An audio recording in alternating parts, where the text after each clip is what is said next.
I freeze outside the glass conference room when a wire confirmation flashes on my boss's laptop. $950,000. Proved. Cleared. My deal. My client. The one I spent 4 months nurturing, negotiating, closing every single detail. Routed to an internal account with his signature authority. Inside the room, people clap. He laughs. When his eyes meet mine through the glass, his smile tightens, just enough to admit guilt without saying a word. The door shuts. The applause keeps going. I don't breathe until it stops. My hands are shaking. My chest feels hollow. But I'm not angry yet. Anger comes later. Right now, I'm trying to understand if what I just witnessed was really what I think it was. I stand there in the hallway, watching him accept congratulations for closing a deal he didn't work on, for signing a client he never met, for stealing something that was mine. And the worst part, he knows I saw it. He wanted me to see it. That's when I realize this isn't a mistake. It's a message. And the message is clear. I'm nothing. No one will notice. No one will care. But someone noticed. And that someone is me. He calls me in the next morning like I'm furniture to be moved around. His office is too warm. The sun is too bright through the windows. Everything feels wrong. Cassandra, he says, not looking up from his computer screen. Your name was removed from the Hartley account. For efficiency. The deal's closing too fast. We need streamlined signatures. I nod. Say nothing. Let him continue.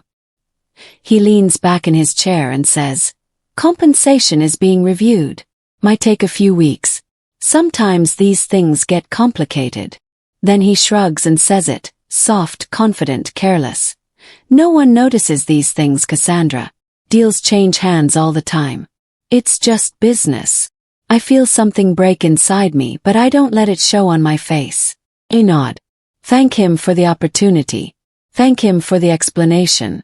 Walk out calmly like I'm accepting this as normal. But my hands are shaking because I noticed everything. The timestamp on that wire confirmation. It was sent at 3:47 a.m., not during business hours. The approval loophole he used. Bypassing the standard dual signature requirement that protects against fraud. The missing compliance countersignature that should have blocked the entire transfer from processing. This wasn't a mistake. This was planned. This was calculated. This was theft.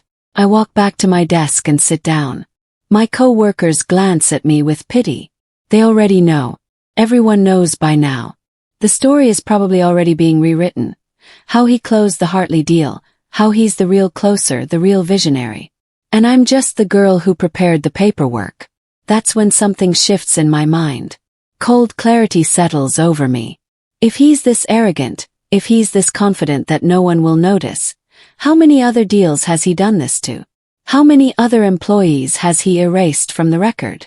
How many other names have been removed? And more importantly, what proof did he leave behind? My name is Cassandra Hayes. I'm 28 years old. I'm not a natural salesman. Never have been. I'm meticulous instead. I'm the kind of person who checks numbers twice, who reads contracts word by word, who notices when things don't add up or when something feels off. That's why clients trust me. Not because I'm charming or because I have connections, but because I actually listen to what they need. I earned the Hartley accounts trust line by line, call by call, question by question. I spent hours understanding their business. I flew to their office twice, on my own dime because the company wouldn't approve the expense. I sat in their conference room and listened to what they actually needed, not what my boss thought they should want. I learned that their real pain point wasn't cost. It was trust. They'd been burned by other firms. They needed someone who would be honest with them, even when honesty meant saying no. So that's what I did. I turned down their first offer because it didn't align with what they actually needed. I proposed a different structure that was riskier for them, but better long-term. I showed them the math, the projections, the scenarios. That $950,000 wasn't luck or magic. It was precision. It was work. It was 4 months of late nights and early mornings and believing in something when no one else did. When my boss erased my name from that deal, He thought he erased me from the equation entirely. He didn't realize I kept receipts the way surgeons keep instruments. Sterile, organized, labeled, and ready for surgery. Kept every email, every confirmation, every message that proved I did the work. Not because I'm paranoid, but because in this industry, paper is the only thing that tells the truth. People lie. Numbers don't.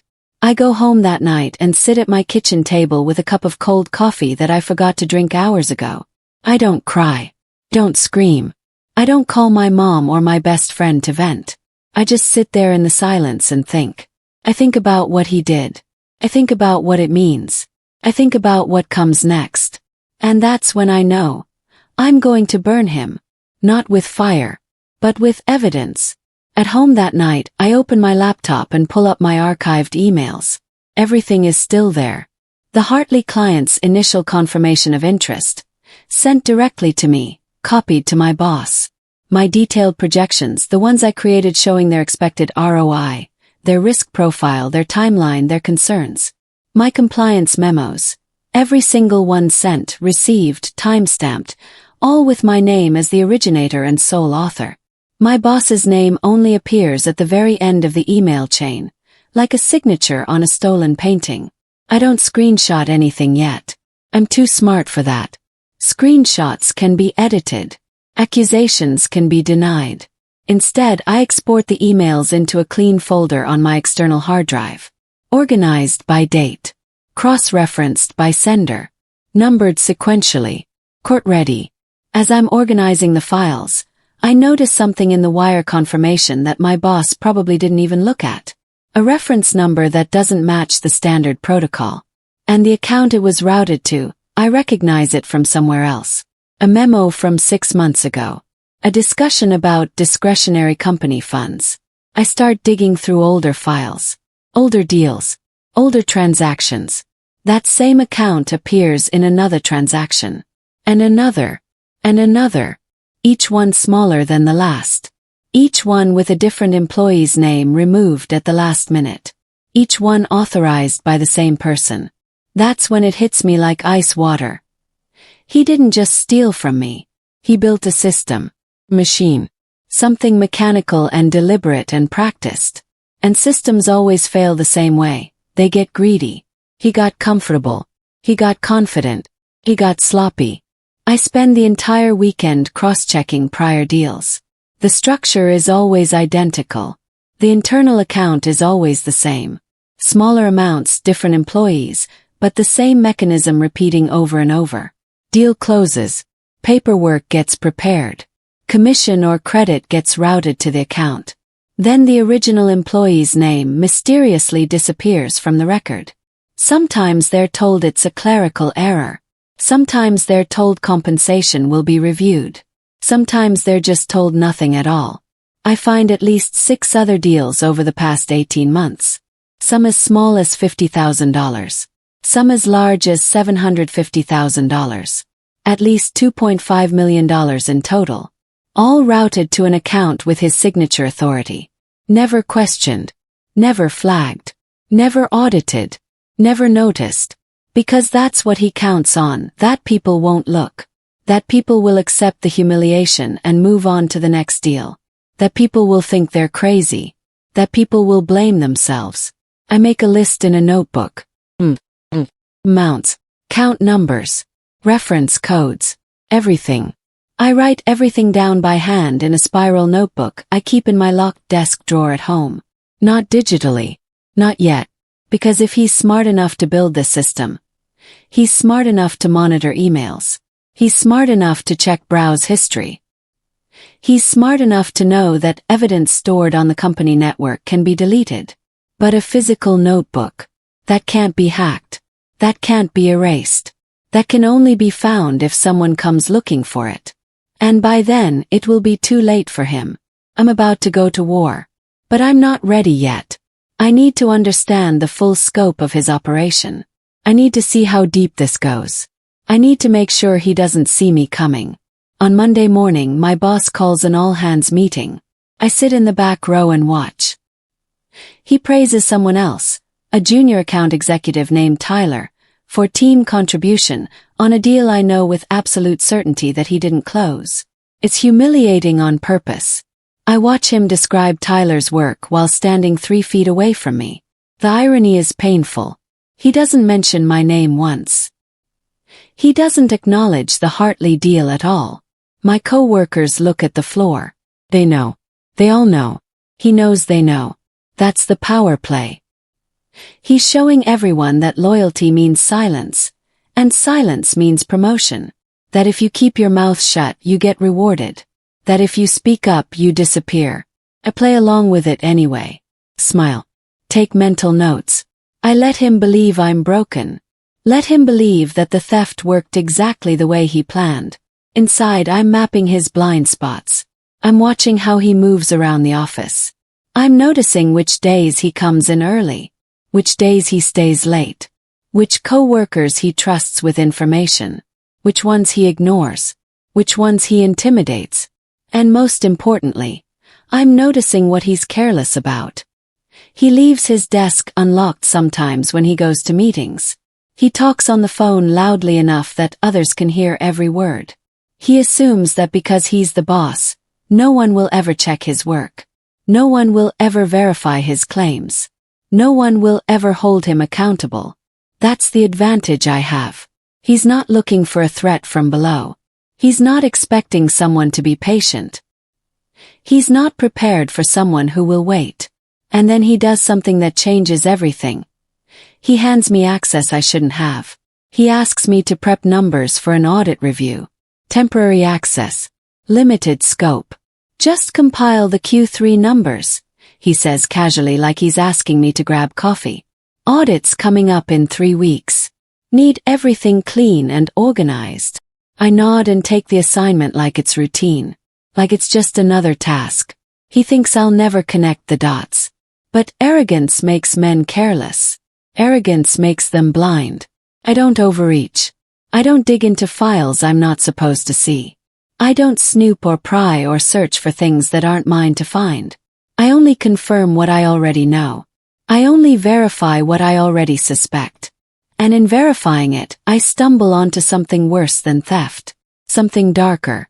The internal account, the one where all the stolen commissions are being routed. It's not actually his personal account. It's the company's discretionary account. The one reserved for bonuses, emergency payouts, and executive decisions made at the board level. Which means he's not just stealing from employees. He's stealing from the company itself. He's embezzling. He's committing fraud. The audit won't catch it because the transfers are technically internal. But they're also completely unauthorized. They bypass compliance. They bypass oversight. They bypass every safeguard designed to prevent exactly this kind of theft. I finish preparing the numbers. Everything is clean. Professional. No sign that I've found anything unusual. But I make one small addition to the file. A notation about account reconciliation that will force the auditor to look closer. Just close enough to see the pattern. Just far enough that no one can say I planted it there myself. I'm playing chess now. And he doesn't even know the game has started. I don't confront him. I don't go to HR. I don't send an anonymous tip to the hotline. I don't do anything emotional or impulsive. I do nothing that will alert him to danger. I follow the rules better than he ever did. Because rules are weapons if you know where to aim. Every morning I come to work like nothing is wrong. Every afternoon I sit at my desk and do my job perfectly. I don't avoid him. I don't act angry or bitter or broken. I don't give him any reason to think I'm planning anything or gathering evidence. When he walks past my desk, I look up and smile. When he asks me a question, I answer professionally and completely. When he makes a joke about how people will do anything for a promotion, I laugh like everyone else. I'm invisible. I'm harmless. I'm exactly what he expects. A broken employee who's accepted her place in the hierarchy. But below the surface, I'm doing something else. I'm documenting everything with precision. Every conversation. Every transaction I have access to. Every inconsistency I find. I create a timeline in my notebook. Amounts. Count numbers. All written in my handwriting. all verified by official records. I cross-reference everything. I verify every claim with documentation. I check every number twice. No shortcuts, no assumptions, no guesses. By the time I'm done, I'll have something no one can argue with, something no one can explain away, something that will destroy him completely, something that will be irrefutable. I'm meticulous, I'm patient, I'm unstoppable. On my lunch break one Thursday, I sit across from a corporate compliance attorney in a small office downtown. I've never done this before. I'm terrified. My hands are shaking. But I slide the folder forward and let the evidence speak for itself. She doesn't interrupt me as I explain. She just reads, page after page, email after email, transaction after transaction. Her expression doesn't change. She's a professional. She's seen this before. She's dealt with dozens of cases like this. When she finally looks up at me, her voice drops to barely a whisper. How long do you want him employed? I swallow hard. My mouth is dry. I don't understand the question at first. What do you mean? Yes. She leans back in her chair and steeples her fingers. If we file this with the authorities now, he's arrested within a week. The investigation is quick. Charges are filed. Prison time is likely. But if we file it with the company first, it buys him time to cover his tracks or destroy evidence. However, it also buys us leverage. It gives us control over the narrative. It gives us the upper hand. I think about that carefully. About the other employees he'll steal from while we're building the case. About the employees he'll humiliate while we're gathering evidence. About the lie that will grow bigger every day he remains in power. About who else he might hurt. About whether I can live with myself if I don't act immediately. Long enough to hang himself, I finally say. My voice is steady. I want him to feel comfortable. I want him to keep doing what he's doing. I want him to believe he got away with it. He smiles. Just once. And in that smile I see my future. Not as a victim running from my boss, but as the person who ends this. As the person who brings him down. As the person who does the right thing no matter the cost. As the person who changes everything. I keep working like nothing happened. But I'm watching now. Really watching. He steals another deal, smaller this time. Only $75,000. But it's enough. I log it. Document it with perfect precision. Let him feel safe. Let him feel untouchable. Let him believe that he got away with the Hartley deal. Let him think I'm too broken to fight back. Let him assume I've given up. Because the longer he believes that, the more confident he becomes. And the more confident he becomes, the messier his crimes get. The sloppier his tracks become. The more evidence he leaves behind. His handwriting appears on documents he should never have signed. His signature shows up on transfers that bypass protocol. His login appears in audit trails for accounts he shouldn't have accessed. He's making mistakes now. Careless, stupid mistakes that a careful criminal would never make. His next move is predictable. He's going to escalate. He's going to push further. He's going to believe that he's invincible. And that's exactly when I'm going to end him. I prepare for the final phase of my plan. He hints at a promotion during a one-on-one meeting. He leans back in his chair and says, "You know, I've been watching you. You're finally learning how things work here. Real business. Not what they teach you in training programs." Thank him. Say the right things. Smile the right smile. Let him believe I'm being seduced by the promise of advancement. Let him think I'm starting to understand that the rules don't apply to people like him. Let him think I'm learning to bend the system like he does. Inside I feel completely calm. Because I know exactly how things work now. I know that promotions are dangled over people's heads like carrots on a stick to keep them compliant and quiet. I know that promises are just words designed to prevent questions. I know that loyalty in this company is a one-way street.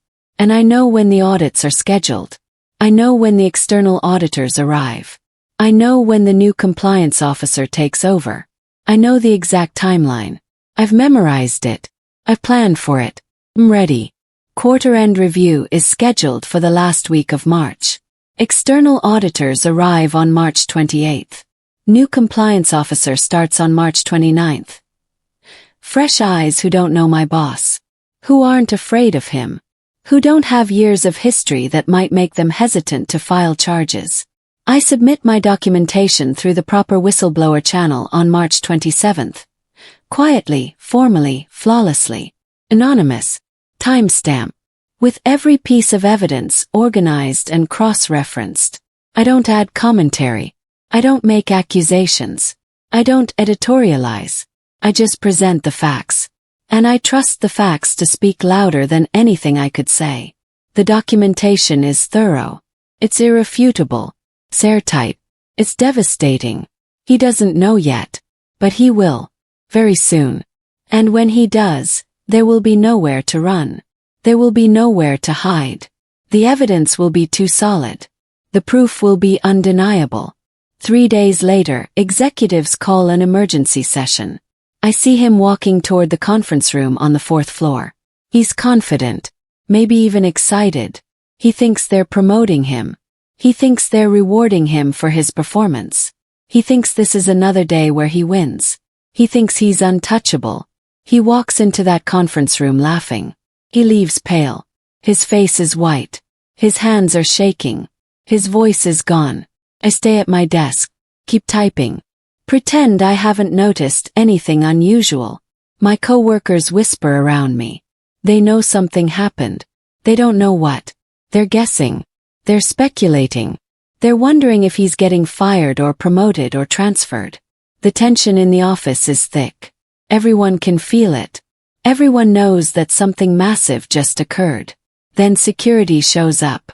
And everything becomes clear. Counts are frozen within the hour. Transfers are flagged. His access is revoked. His email is disabled. His computer is confiscated. He tries to joke his way out of it at first when security escorts him back to his desk. Says it's a clerical error. Says the auditors must have misunderstood something. Says there's been a terrible mistake. No one laughs. No one even looks at him. The office has gone silent. Dead silent. The kind of silence that comes right before everything falls apart. Everyone is watching. Everyone is waiting. Then something breaks in his expression. His confidence crumbles. His facade shatters. He finally looks at me. Really looks at me. And our eyes meet across the office floor. In that moment he knows. He knows I did this. He knows I was the one who brought him down. He knows I was patient. He knows I kept receipts. And I hold his gaze without blinking. Without flinching. Without any hint of mercy. He looks away first. And in that moment I win. He claims misunderstanding in the conference room. Says it's a delegation error. Says the accounting department made a mistake. Says the transfers were authorized by someone else. Then he blames me. Says I'm confused. Says I'm emotional and probably misinterpreting emails. Says I'm just a jealous employee trying to sabotage him. The room goes quiet. Dead quiet. The kind of silence that means no one believes a word he's saying. The board members exchange glances. The auditor writes something in her notebook. The compliance officer shakes her head slightly. That's when I do it. I hand my folder to the compliance officer. The one I've been carrying in my bag since the lawyer's office. Everyone looks at it like it's a bomb. Like it might explode. The folder is thick. Heavy with evidence. Heavy with proof. Heavy with truth. Heavy with his guilt written in his own handwriting. The compliance officer opens the folder. She starts reading. Slowly. Methodically. Every approval bears his credentials. Every bypass traced to his login. Every transaction authorized by him personally. His voice cracks when he tries to defend himself. He realizes that there's no explanation that will work. There's no excuse that will stick. There's only evidence. And the evidence is irrefutable. The officer reads the account numbers aloud. The dates, the amounts, timeline. Everything matches perfectly. Everything is documented. Everything is verified. Everything is damning. The board chair leans forward. The auditor takes notes. The new compliance officer nods slowly. They're all seeing the same thing I saw weeks ago. Pattern. The theft. The fraud. The crime. He argues numbers at first. Then he argues motives. Then he argues about fairness. I was just trying to motivate people, he says desperately. I was streamlining the process. I was making us more efficient. Those employees were lazy. They didn't deserve those commissions. No one interrupts. No one defends him. No one says his name. The silence is worse than any accusation could be. And in that silence, he finally understands that he's lost. Not just his job. Not just his reputation. Everything. His career. His freedom. His future. His life as he knows it is over. He put his head in his hands. His shoulders shake. Whether he's crying or just breaking I can't tell. But it doesn't matter anymore. Effective immediately. Because. No severance. Pending criminal investigation. The board chair reads the termination letter in a cold, professional voice. Security walks him to his desk while everyone watches. He gathers his personal items into a cardboard box. A water bottle. Some photos. Plant. Just like when I was fired. But this time everyone knows why. This time it's justice. He doesn't say goodbye. He doesn't apologize. He doesn't explain himself. He doesn't look at me when he's escorted out. He just walks out with his dignity destroyed and his future uncertain. The office watches him leave. No one celebrates. No one cheers. There's just quiet understanding that he's gone. That it's finally over. That things will be different now. But I'm not done yet. There's still work to do. There's still healing that needs to happen. The company launches an internal investigation immediately. They discover that my boss had stolen from at least 8 employees over 18 months. People. Deals. 8 names erased from records. 8 careers interrupted. Funds are returned to each employee. Bonuses are recalculated. My name is restored on the Hartley deal and 3 others I didn't even know about. The $950,000 lands back in my account where it always should have been. My compensation is adjusted retroactively. I receive back pay for commissions that were stolen. The amount is staggering. Enough to pay off my student loans. Enough to buy a car. Enough to breathe easier for the first time in years. Enough to know that I did the right thing. The other employees are notified quietly. Their names are restored. Their commissions are returned. Their dignity is restored. Some of them reach out to thank me. Others don't. But that's okay. I didn't do this for gratitude. I did it because it was right. And then I get an offer. Not his job. Something better. Cleaner. More prestigious. Real title. Real authority. Direct access to the board. Senior account manager with oversight of compliance and transparency initiatives. It's not a dangled promise made by someone trying to manipulate me. It's real. Earned. Based on merit and integrity. Not given because of pity, but because I proved I was the only person in this company willing to do the right thing when it mattered. When it cost something. When it was difficult. When no one was watching. I accept without celebration. I just nod and shake hands with the new CEO. I'm professional. I'm grateful. I'm humble. But inside I'm finally at peace. Finally at rest. Finally able to move forward. The new CEO tells me privately that my actions saved the company from legal liability. That I prevented future fraud. That I showed more courage than anyone else in this organization. I accept the praise. But I know the truth. I was just patient. I was just careful. I was just willing to wait. His reputation unravels quietly. Other companies call asking about his performance. Other employees come forward with their own stories. Turns out he did this at his last job too.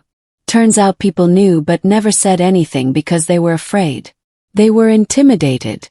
They didn't have the courage or the proof. Industry doors close. Not because of drama or public scandal, but because people stop trusting him. He becomes unemployable. Not through violence or public humiliation, but through simple consequences. Through the natural result of his own actions. Through the karma that follows criminals who think they're untouchable. He tries to find work.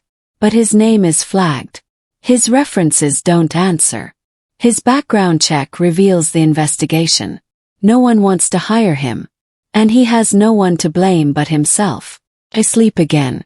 I breathe easier. I stop checking my phone for threatening messages that never come. Power doesn't feel heavy when it's honest. When it's earned. When it's real. I'm promoted twice more in the next 2 years. I help the company rebuild its compliance structure so this can never happen again. I implement new checks and balances. New oversight mechanisms. New training programs. I mentor other employees who've been taken advantage of. I help them document their experiences. I help them find their voices. I help them understand that they're not alone. I do good work. Real work. Meaningful work. And no one ever has to know what I did to get here, because the work speaks for itself. The company becomes known for its integrity, for its transparency, for its commitment to treating employees fairly. He never contacts me. Not once. No apology. No explanation. No attempt to make things right. Because he knows there's nothing he can say that will change what happened. Arrogance makes men believe that silence equals ignorance. That no one is watching. That they can do whatever they want without consequence. That they can hurt people and walk away untouched. But they're wrong. They're always wrong. Someone is always watching. Someone is always paying attention. Someone is always keeping receipts. People notice. Systems remember. Paper never forgets. And integrity, real integrity, compounds, grows, builds. It becomes the foundation of everything you create. I learned that lesson the hard way. But I learned it completely. I learned that doing the right thing doesn't always feel good in the moment. Feels lonely. Feels dangerous. It feels like you're the only one who sees what's happening. But then one day everyone sees it. And you realize you were never alone. You were just patient. You were just waiting for the truth to reveal itself. My boss thought no one noticed the $950,000. He was wrong. And I never had to raise my voice to prove it. I just kept receipts, followed the rules, stayed patient, and trusted the truth to speak louder than any revenge ever could. That's the real power. Not the destruction of your enemy, but the construction of something better in their place. Not the pain you cause them, but the strength you build within yourself. That's what I did. And that's what I'll never regret. Because in the end, the person who benefits most from justice isn't the victim. It's everyone who comes after. Everyone who learns that integrity matters. Everyone who learns that honesty is rewarded. Everyone who learns that doing the right thing, even when it's hard, is always worth it.